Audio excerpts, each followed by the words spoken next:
I'm Kylie Christensen, and I'm going to be talking about a topic that has been trending on Twitter lately, distracted driving. Distracted driving is not only with cell phones, but dashboards. Car makers are constantly working on ways to make cars safer and more efficient. Info centers and dashboards have been put in to help prevent distracted driving with the use of cell phones. These both have many pros and cons.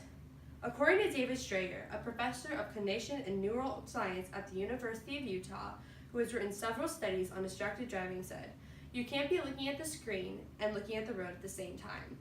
His research shows that the average text message sent takes 4 seconds while you're driving. If you close your eyes and count 1 1,000, 2 1,000, 3 1,000, 4 1,000, that's the amount of time that you are spent looking down and not paying attention to the road. This puts not only you, but others in danger. Info centers have been placed in cars to try to prevent this strategy. The thing I want everyone to remember after listening to my speech is it's not where you put your hands, it's where you put your head.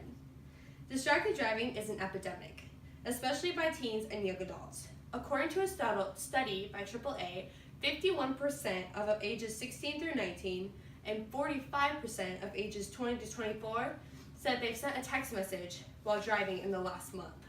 I'm afraid to say those numbers are even low, as teens can be lying and not telling the truth about how many text messages they're sending. That means that it could be over 90%.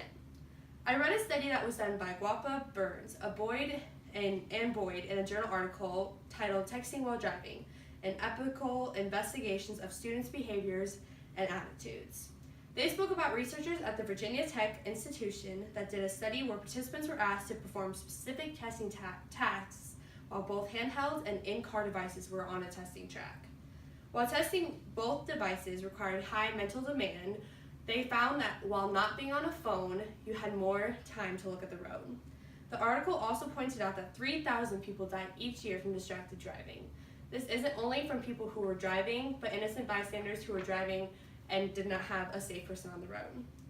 According to an article in Reuters newspaper by Sarah McBride and Paul Lennon in 2005, car companies say outsized dashboard displays that behave more like smartphones boost revenue, attract buyers, and become the dangers of driving with cell phones. Many people want the new and improved technology of the days, and so putting it in the cars just makes it more available for everyone to use. Consumers might not even think about the dangers of the dashboards. The more a car can do, the more the buyer will be interested in the product.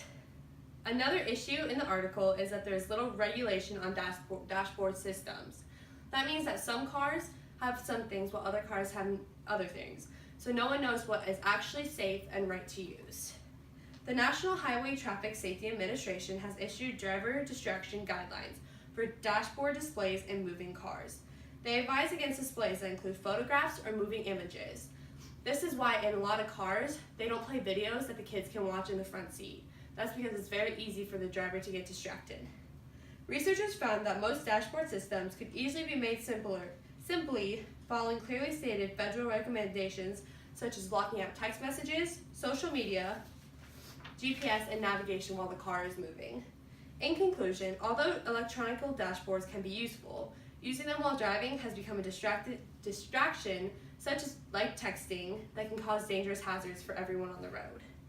Automakers saw this as an opportunity to make money, but research shows any electric device is dangerous. Thank you for listening to my speech.